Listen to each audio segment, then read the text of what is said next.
Mesdames et messieurs, bonjour et bienvenue sur Normandie News, le journal normand au cœur de l'actualité. Dans l'actualité de ce mardi 13 décembre, en Syrie, Alep en passe de tomber aux mains du régime, Trump s'attaque au coup de l'avion de chasse américain et Cazeneuve prononce son discours de politique générale devant l'Assemblée. Mais avant cela, nous allons revenir sur une des infos fortes de l'actu économique du week-end. À Vienne, ce samedi 10 décembre, les dirigeants de l'OPEP, Organisation des pays exportateurs de pétrole, sont tombés d'accord avec les représentants de 11 producteurs non membres du cartel pour que ces derniers participent à une baisse de la production de 558 000 barils de pétrole par jour. Avant ça, les membres de l'OPEP s'étaient entendus le 30 novembre également à Vienne pour réduire leur production de 1,2 million de barils par jour du 1er janvier au 30 juin 2017. Avec moi, Roxane Ernis et Timothée Cossarieux, qu'on nous attend plus évidemment pour détailler et analyser un peu plus cette information. Première question, Madame Ernis, elle est très simple. Quels sont les objectifs de cet accord? Tout d'abord, bonjour, merci pour cette invitation. L'objectif de cet accord est de coordonner la politique pétrolière des États membres. Il y en a actuellement 14, dont l'Arabie Saoudite, l'Iran, l'Irak et le Venezuela. Pour ce faire, cet accord entend réguler la production et ainsi agir sur les prix du baril.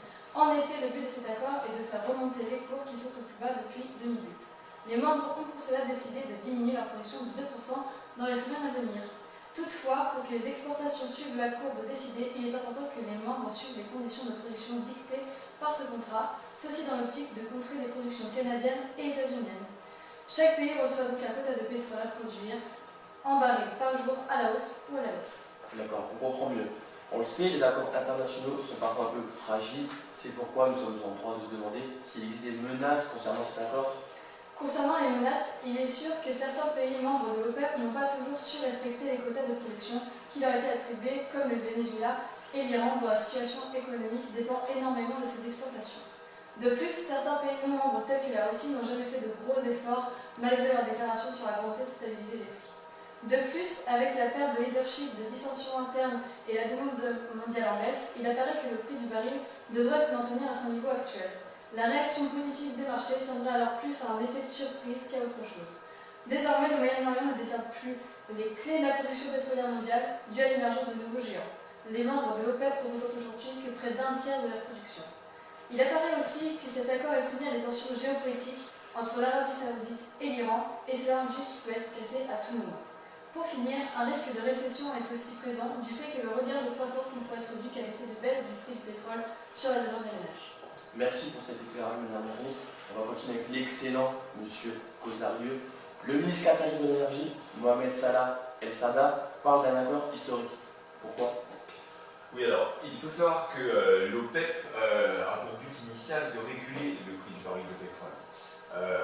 La difficulté dans cet accord est de mettre en accord tous les pays, car la tentation est grande. Ne pas partager l'effort permet de gagner des parts de marché tout en profitant de la hausse du prix du baril de pétrole. Ainsi, pour la première fois depuis 8 ans, l'OPEP et 11 autres pays se sont engagés dans un accord annonçant la réduction prochaine de leur production de pétrole. Cet accord est absolument historique, car il va porter l'économie mondiale et aidera certains pays de l'OCDE à atteindre leurs objectifs d'inflation. En effet, ça ressemble à un accord historique. La question qu'on peut se poser en analysant les acteurs, c'est pourquoi l'OPEP entraîne des pays non membres dans la négociation. L'intérêt commun de tous les pays producteurs, au-delà de leurs divergences en termes de situation politique et d'intérêt stratégique, c'est le fait que tous ces pays ont besoin que les prix du pétrole ne soient pas trop bas pour leur croissance économique.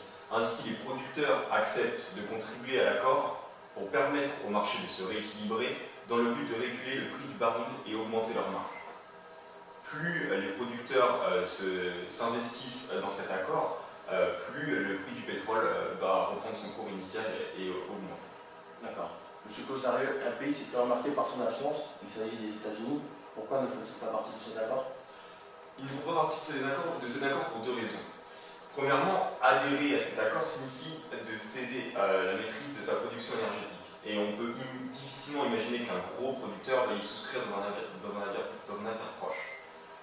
Deuxièmement, le marché a perdu assez vite confiance dans l'idée que la production américaine de pétrole de schiste baisserait, car cette résidence s'explique par la pression exercée par les créanciers pour rentrer dans leurs fonds au moment où on craint une déstabilisation du secteur financier à cause de la chute des cours du baril de pétrole. Les créanciers pousseraient ainsi donc les producteurs à relever leur offre au maximum pour que des intérêts soient versés le plus longtemps possible, même si les pertes s'accumulent. On estime à peu près à 80% de leur trésorerie le remboursement de la dette des créanciers. Écoutez, je vous remercie, Madame Hermis, Monsieur Coussarieux. Notre envoyé spécial Paul-Louis Hort est au contact des consommateurs. Paul-Louis, concrètement, comment les consommateurs sont-ils impactés par cet accord ?